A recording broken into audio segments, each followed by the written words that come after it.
Bonjour à toutes et à tous et bienvenue pour cette nouvelle vidéo. Et comme vous l'avez vu dans le titre, je vais vous parler de ce qui vient de se passer dans l'univers audiovisuel français. Comme vous l'avez sans doute vu, l'ARCOM, qui est l'agence de régulation des, communications et de l'organisation des médias, de la coordination et de l'organisation des médias, qui, rappelons-le, est cet organisme qui est le résultat de la fusion entre le fameux CSA, la Commission supérieure audiovisuelle, et l'ADOPI, qui était cet organisme qui était censé lutter contre le piratage ou le téléchargement illégal sur Internet. Possède donc une commission composée de plusieurs membres. La plupart des membres sont nommés par de la représentation nationale, c'est-à-dire soit le président de l'Assemblée nationale, comité, conseil constitutionnel ou Sénat.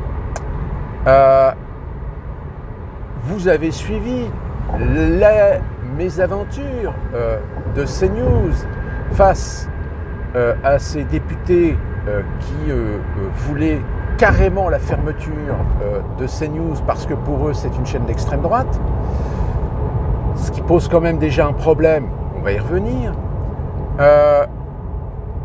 L'ARCOM ayant été saisi, vous vous souvenez, par Reporters sans frontières, sur des arguments qui étaient complètement pétés, fallacieux, et donc nous en sommes venus à au temps de validation et de rétribution ou d'attribution des canaux de la TNT. Et on l'a appris aujourd'hui. Alors, il y a plusieurs candidatures qui vont être déposées pour occuper les nouveaux canaux, enfin les canaux qui sont libres, puisqu'il y a 2 canaux désormais qui vont être libres, puisque l'ARCOM a décidé de ne pas renouveler leur canal à C8 et NRJ12. CNews reste dans les rangs. Alors, je vais être tout à fait honnête avec vous. Moi, je me souviens, avant que je quitte que je quitte la France, C8, c'est pas forcément une chaîne que je regardais. Déjà, à l'époque, il y avait déjà, comment ça s'appelle, Touche pas mon poste. Et c'est pas une émission, moi, qui m'attirait. J'ai même envie de dire que c'était plutôt une chaîne, comme NRJ12, que je regardais quasiment jamais. Et donc, quand je suis arrivé aux États-Unis, quand je suis arrivé aux États-Unis, j'ai regardé un petit peu de temps en temps, alors surtout quand il y avait des dramas, des débordements, des dérapages dans l'émission de Hanouna. Moi, j'ai jamais aimé cette émission-là, parce que finalement, le retrait de C8, c'est à cause de TPMP. Je trouvais que c'était une émission qui était à l'image, malheureusement, un petit peu de cette évolution négative, on va dire, de la qualité des contenus médiatiques. Pour moi, TPMP, c'est une émission de vulgarisation populaire, simpliste, infantile et hyper sensibilisée. C'est-à-dire que finalement, c'est une émission qui aborde des sujets... Enfin, au départ, c'était une émission plutôt de divertissement sur la télévision. Et puis, très rapidement, Hanouna a commencé à parler de sujets de fond, de sujets d'actualité, de sujets sociaux, de sujets économiques, de sujets politiques. Or, je ne pense pas que cette émission soit dotée des gens qui soient compétents pour traiter la chose de façon lucide, de façon responsable, de façon mature. Ce que l'on appelle les fameux chroniqueurs. D'où la raison, certainement, qui, au fil des années, certains chroniqueurs ont fini par quitter l'émission parce qu'ils se sont rendus compte que ça partait un petit peu dans tous les sens. que chacun donnait son avis, mais le problème c'est que il arrivait un moment où l'avis n'était pas juste un avis, c'était une conviction de vertu, une conviction d'avoir raison, une conviction d'être dans le camp du bien. Quant à Énergie 12, Énergie 12 c'est le prolongement de la culture de la télé-réalité, c'est-à-dire la télé-poubelle. Donc que Énergie 12 saute, à la rigueur, je pense que ça ne peut que attrister tous les adolescents ou tous les jeunes qui sont restés dans cette matrice de l'illusion, de l'illusoire, de ce que la télé-réalité cherche à vendre d'une manière générale, c'est-à-dire faire des dramas dans des télé-réalités de contextes divers et variés, mais avec des gens qui sont triés sur le volet, je dirais des gens dont on est certain qu'ils vont finir par faire des dramas, par faire des scandales, etc. Donc c'est un petit peu, je dirais, le ridicule et l'absurde, mais l'absurde méchant, bête et méchant, si vous voulez, de la télévision. Donc voilà, le problème, il est résolu, c'est qu'il y a deux chaînes, C8 et Énergie 12, qui vont disparaître de la TNT. C8, vous le savez, c'est le groupe Canal.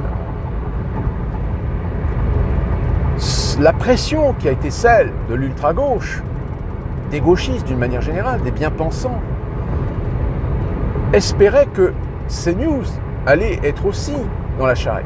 C'est-à-dire que CNews allait être également supprimé de la TNT. Or, il n'en est rien. Pourquoi ? Tout simplement parce que l'Arcom, depuis sa création en 2019, a aussi un rôle de vérifier la pluralité des médias. La pluralité des médias, c'est-à-dire que on essaie de faire en sorte que les médias donnent la parole à toutes les idées.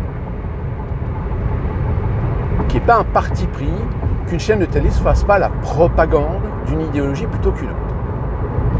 Or, qu'est-ce qui s'est passé ?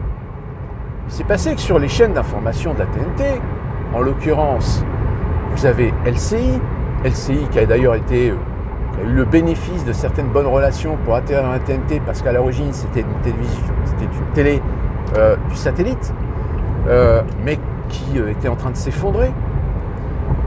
Vous aviez iTélé, qui était la chaîne d'info de Canal+, qui par la suite est devenue CNews. Et il se trouve qu'avec le temps, CNews a trouvé, je dirais, son terrain d'action dans de l'information que les autres chaînes ne traitaient pas. C'est-à-dire, en l'occurrence, les problèmes d'insécurité, les problèmes sociétaux, et parfois faire remonter des informations que d'autres chaînes, pour des raisons X, ne traitaient pas.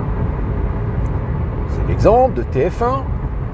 Depuis que TF1 appartient à Bouygues, TF1, dans ses reportages, son journalisme d'investigation, n'a jamais fait par exemple de reportage sur le marché des téléphones mobiles. Oui, pour une simple raison, c'est que Bouygues possède également une société sur le marché. Logique. Donc CNews a commencé à grappiller un petit peu de l'audience en parlant de sujets, de vrais sujets. Mais de vrais sujets dans le prisme qui n'est pas celui de l'idéologie de gauche, c'est-à-dire que tout le monde il est gentil, tout le monde il est beau, et que les agressions, les meurtres, les coups de couteau, c'est le fait de déséquilibrer, et pas le fait d'individus qui, à la limite, n'auraient pas dû rester en France parce que c'était des illégaux, parce que c'était des OQTF, et puis amener en évidence qu'il y a très clairement un conflit culturel dans la société française. Mais ça, les autres chaînes, évidemment, surtout France Télévisions, télévision d'État, hors de question d'en parler. Mais derrière CNews, c'est aussi la libéralisation, depuis les années 80, des médias. C'est-à-dire, avant, pour ceux qui ont connu, il y avait l'ORTF, qui était la chaîne de télévision radio d'État. Il n'y avait que deux chaînes, Et à partir des années 80, on a commencé à avoir, fin 70, une troisième chaîne, mais qui était toujours une chaîne d'État. Et apparition de Canal+, chaîne privée, payante, cryptée. Puis par la suite, TF1 privatisé. Puis ensuite, la 5, la fameuse adaptation française de la Cinquecento de M. Berlusconi. Et puis il y avait M6 également, qui était à l'origine une chaîne musicale, qui était la chaîne française musicale qui essayait de faire un petit peu le modèle, le MTV à la française. Et puis voilà, bon, ça a évolué comme ça, jusque dans les années 90, où ensuite il y a eu le satellite. Sauf que le satellite, pareil, ça se faisait un petit peu la guerre. Il y avait Canal+, il y avait TPS. Et puis, à un moment donné, en France, on s'est dit, ouais, quand même, les chaînes gratuites, on est un petit peu à la ramasse par rapport à nos voisins européens qui, eux, ont déjà plusieurs dizaines de chaînes. Donc, on a créé la TNT. Donc, la TNT était la possibilité pour un certain groupe médias de pouvoir faire des offres de programmes, de chaînes de télé. Ça a été le cas pour Énergie, ça a été le cas pour Gulli, ça a été le cas pour la 5 également, la 5e.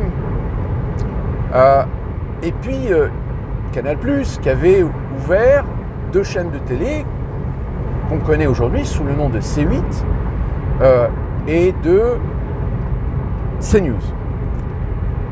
Groupe M6 aussi avait créé une chaîne, je crois qu'il s'appelait W6. W6 en fait qui était l'inverse, le M6 inversé.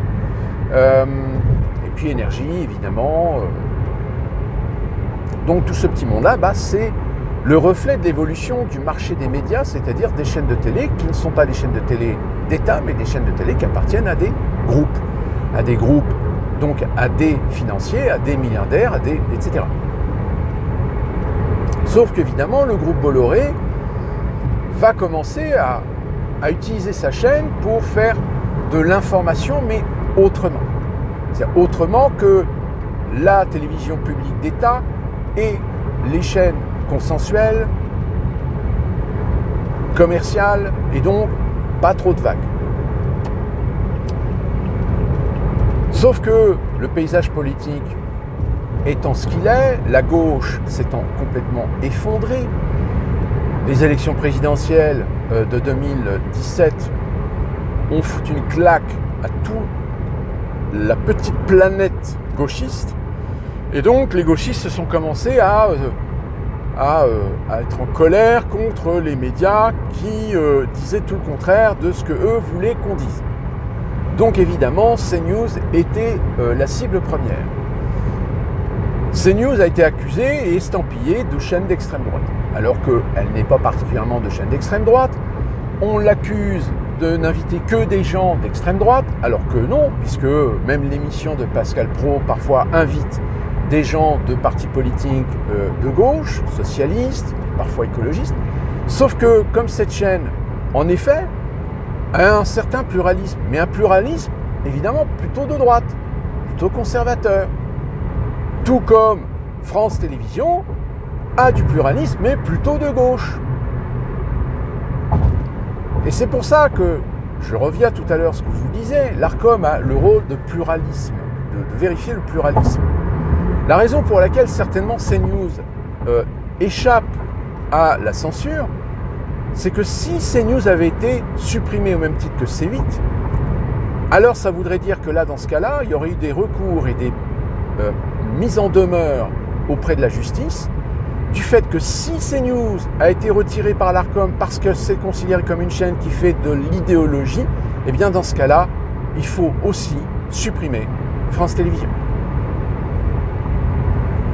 Voire tout le groupe médiatique public qui n'a fait que la promotion des idéologies de gauche. Je veux dire, vous voyez, l'émission C'est ce soir, par exemple, sur la 5, c'est que des gens de gauche. Il n'y a pas de gens de droite. Les rares gens de droite, ils se font lyncher. Alors certains ont dit, oui, mais Pascal Praud, il agresse. Mais qu'est-ce que vous faites sur la 5e ? Dans C'est dans l'air avec l'autre, là, Cohen, ou dans Ce soir, vous faites exactement pareil. Sauf que vous vous considérez comme étant le camp du bien. et CNews, le camp du mal. Alors, autre problème que les gauchistes, qui certainement, là actuellement sur les réseaux sociaux, sont en train de... Ils oublient une chose, c'est que le groupe Bolloré, donc c'est le groupe Canal+. Donc le groupe Canal+, perd une chaîne. Perdre une chaîne, c'est perdre les recettes publicitaires. Moi, je vous le dis franchement, je serais Canal+. Eh bien, je répercuterai mes pertes sur le budget d'investissement à la production cinématographique. Et puisque vous voulez jouer la petite guéguerre idéologique, eh bien, moi, Canal+, je vais, de par ma liberté et de par mon autorité que j'ai de décider qui et à qui je vais donner de l'argent pour faire des films, je vais choisir désormais mes réalisateurs, mes productions, c'est-à-dire que toutes les productions de tous les auteurs, cinéastes, réalisateurs de gauche, ça sera non. Je ne produirai que des gens qui sont neutres politiquement, ou plutôt de droite, ou plutôt conservateurs. Je privilégierai les films plutôt français que voulant jouer le wokisme, la diversité, etc. Voilà ce que les gauchistes aujourd'hui ont gagné avec la décision de l'Arcom. Et ça, l'Arcom, je ne sais pas s'ils ont vraiment percuté. S'ils ont percuté qu'ils allaient censurer un groupe qui est quand même le premier groupe média, investisseur dans la production cinématographique française. Et qui plus est, le premier distributeur international. Parce que oui, Canal+ ne se contente pas, le groupe Canal, Canal Cinéma ne se contente pas de produire des films, ils les vendent à l'étranger.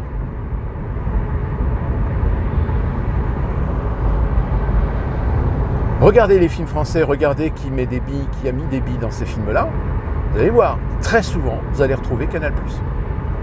Souvent même Canal+, TF1, France Télévisions, parce que bon, de toute façon, le prix d'un film aujourd'hui, ça coûte très cher, puisque vous savez que dans le cinéma français, on a une fâcheuse tendance, quand on fait des films qui nécessiteraient peut-être une équipe de tournage de 150 ou 200 personnes, quand vous regardez le générique, il y en a au moins 600, voire 800, voire 1000 personnes.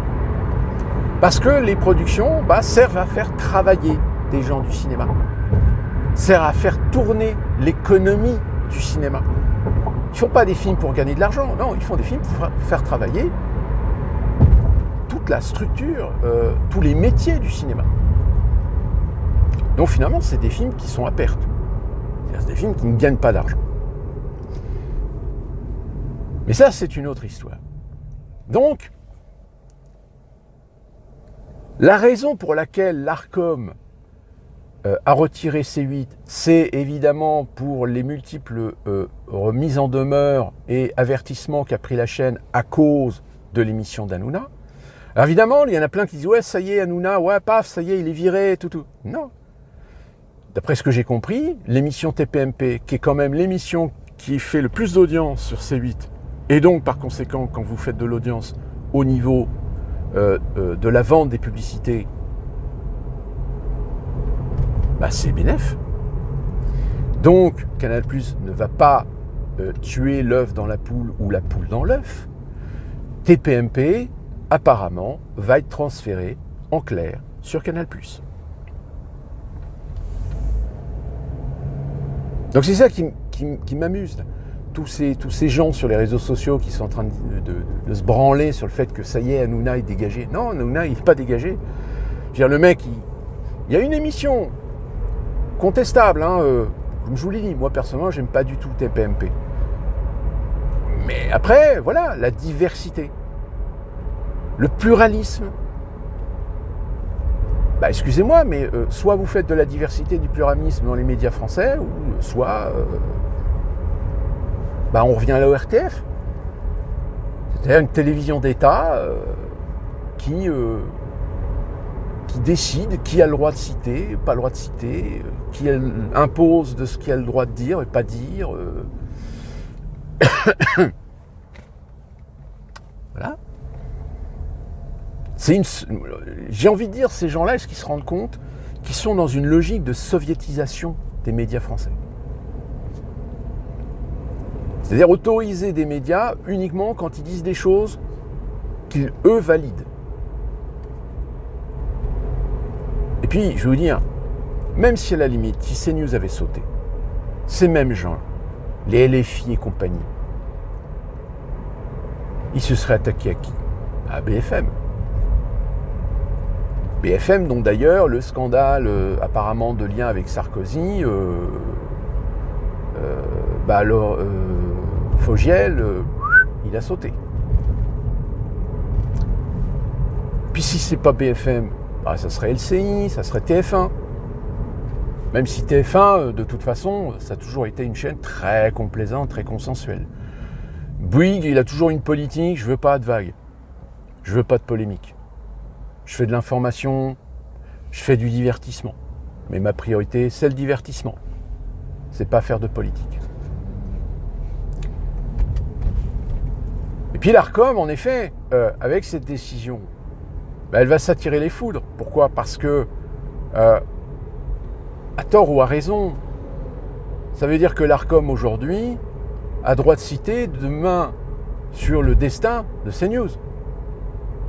C'est-à-dire que si demain vous avez un gouvernement de gauche, ce gouvernement de gauche ne va-t-il pas faire pression sur l'Arcom pour que l'Arcom, à un moment donné, supprime CNews? Comme je vous l'ai dit, c'est bien simple. Revenez à l'ORTF. En revenant à l'ORTF, comme ça, télévision d'État. Plus de chaîne privée, et vous aurez un seul et unique son de cloche.